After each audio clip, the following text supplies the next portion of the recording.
13 પ્રકારની જુદી જુદી સિદ્ધિઓ કહી છે જે તમને પ્રાપ્ત થાય છે. લક્ષ્મી, ધૃતિ, તુષ્ટિ, પુષ્ટિ, મેધા, બુદ્ધિ, લજ્જા, વસુ, સિદ્ધિ, કીર્તિ, ક્રિયા, શાંતિ. આ બધી જુદી જુદી વિભિન્ન શક્તિઓ છે જે શ્રદ્ધાથી ભક્તિના માધ્યમથી પ્રાપ્ત થાય છે.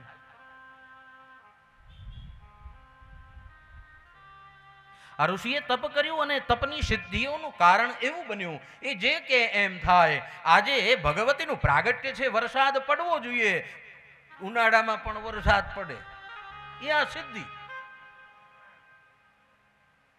બસ આટલો જ પડવો જોઈએ, એ સિદ્ધિ બંધ થઈ જાય. આ ઋષિઓના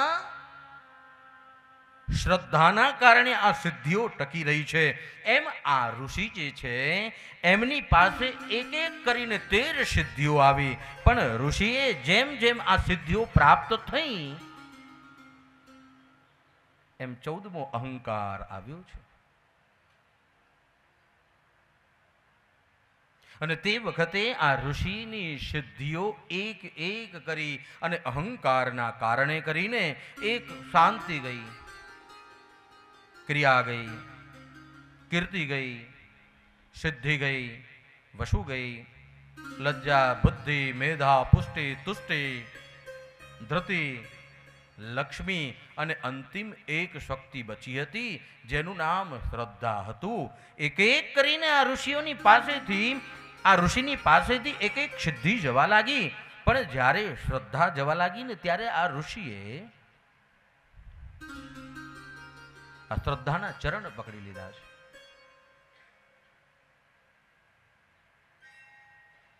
શ્રદ્ધાના ચરણ પકડીને કહ્યું કે ઋષિ પ્રાર્થના કરે છે, સાંભળો. હે શ્રદ્ધા દેવી, તમે હતા એના કારણે ધર્મ મારામાં આવ્યો, તમે હતા માટે ભક્તિ મળી. આ શ્રદ્ધા દેવી હતા માટે મારું મન નિત્ય પ્રભુમાં નિયમિત રહેતું. આ શ્રદ્ધા દેવી હતા માટે તો હું શિવ કથામાં બેસવા માટે જતો. બધી જ શક્તિઓ એક એક કરીને ગઈ છે, પણ શ્રદ્ધા દેવી આપના ચરણોમાં વંદન કરું છું. જો આપના કારણે જ આ સગળી શક્તિઓ પ્રગટ થઈ હતી, પણ જો આપ જતા રહેશો ને તો એક પણ શક્તિ પાછી આવશે નહીં. પણ જો શ્રદ્ધા હશે ને, આપ જો રોકાઈ જશો ને તો આ બધી શક્તિઓ હું પાછી મેળવી લઈશ. એ ઋષિએ પ્રાર્થના કરીને શ્રદ્ધા નામની શક્તિ રૂપાઈ અને રોકાયા. પછી પુનઃ અનુષ્ઠાન શ્રદ્ધાથી કરવા લાગ્યા અને પુનઃ એ શક્તિઓને પ્રાપ્ત કરી. માટે તમારી શ્રદ્ધા ઉપર આ જગતની સમસ્ત સિદ્ધિઓ પ્રાપ્ત થાય છે.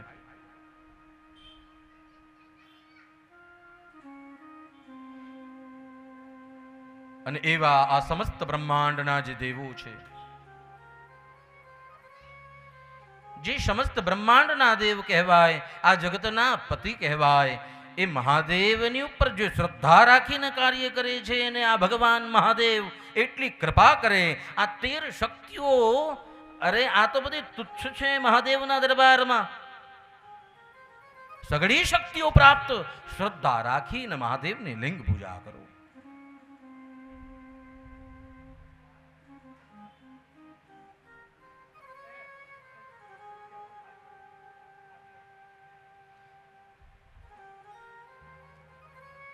આ ઋષિની પાસે શ્રદ્ધા દેવી હતા અને શ્રદ્ધા દેવીના કારણે કરીને આ 13 શક્તિઓ પ્રગટ થઈ હતી. અને આ 13 શક્તિઓ જે છે આ ઋષિને વરી હતી શ્રદ્ધાના કારણે.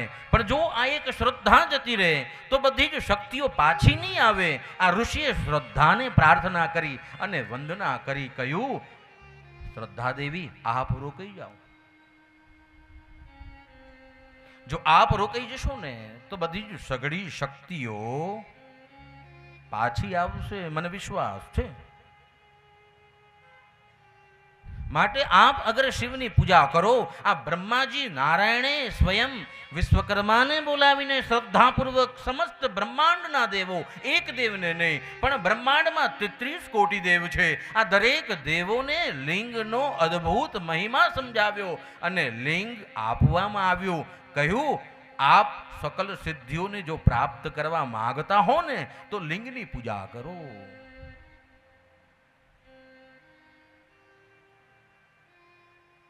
આ જગતમાં બધી જ શક્તિઓ સિદ્ધિઓ પ્રાપ્ત થાય છે. અરે આ જગતની કહેવાતી મહાવિદ્યાઓ પણ શિવથી પૂજાય છે. શિવ એ જ મૂળ છે. ઋષિએ પ્રાર્થના કરી, શ્રદ્ધા દેવી રોકયા, સઘળી શક્તિ પ્રાપ્ત કરી લીધી. કહેવાનો મતલબ એટલો જ છે, આ બ્રહ્માંડની અંદર કોઈ જગ્યા એવી નથી કે જ્યાં શિવ મંદિર નથી. અરે અહીંયા નહીં, વિદેશની અંદર કંબોડિયામાં જાઓ, કોઈ એવું કે 1200ની સદીનું અત્યારે મહાદેવનું અદ્ભુત મંદિર. ઇન્ડોનેશિયા આજે પણ શિવલિંગની ભૂમિ કહેવાય છે. જે દેશ ના રાજા મુસલમાન છે પણ છતાં આજે પણ એ દેશની અંદર ઇન્ડોનેશિયામાં શિવની પૂજા થાય છે.